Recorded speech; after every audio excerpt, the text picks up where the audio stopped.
أعوذ بالله من الشيطان الرجيم.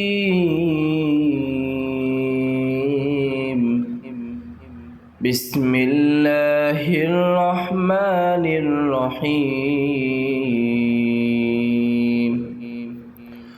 قل يا أيها الكافرون لا أعبد ما تعبدون ولا أنتم عابدون ما أعبد ولا أنا عابد ما عبدتم ولا أنتم عابدون ما أعبد لكم دينكم ولي دين। সম্মানিত মুসলমান ভাই বোনেরা, আপনারা এতক্ষণ পর্যন্ত সূরা কাফিরুন শুনেছেন। এই সূরা কাফিরুন আমরা মুখে মুখে 3 বার পড়ে পড়ে মুখস্থ করার চেষ্টা করব। আমার যেভাবে মনে হয় আপনারা শিখতে পারবেন, আমি সেভাবে বলার চেষ্টা করব। আপনারা মনোযোগ সহকারে শুনবেন আর এটা সূরা কাফিরুন মুখস্থ করার চেষ্টা করবেন। তাহলে আমরা একটা আয়াতকে 3 বার করে বলতেছি, আপনারা একটু মনোযোগ সহকারে শুনবেন ইনশাআল্লাহ তাআলা। বিসমিল্লাহির রহমানির রহিম। قل يا أيها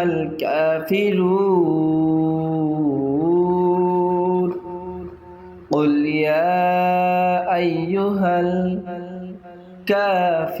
الكافرون قل يا أيها الكافرون لا أعبد ما تعبدون لا أعبد ما تعبدون ولا أنتم عابدون ما أعبد ولا أنتم عابدون ما أعبد ولا أنا عابد ما ولا أنا عابد ما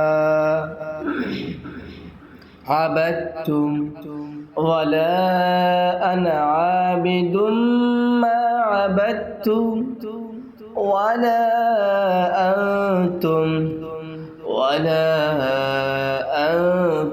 عابدون ولا أنتم عابدون ما أعبد لكم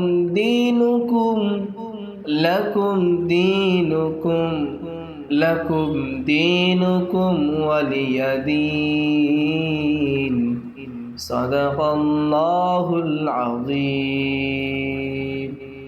যদি ভিডিওটি ভালো লেগে থাকে অবশ্যই সাবস্ক্রাইব করবেন এবং পাশে থাকা বেল আইকনটি বাজিয়ে দেবেন। আসসালামু আলাইকুম ওয়া রাহমাতুল্লাহ।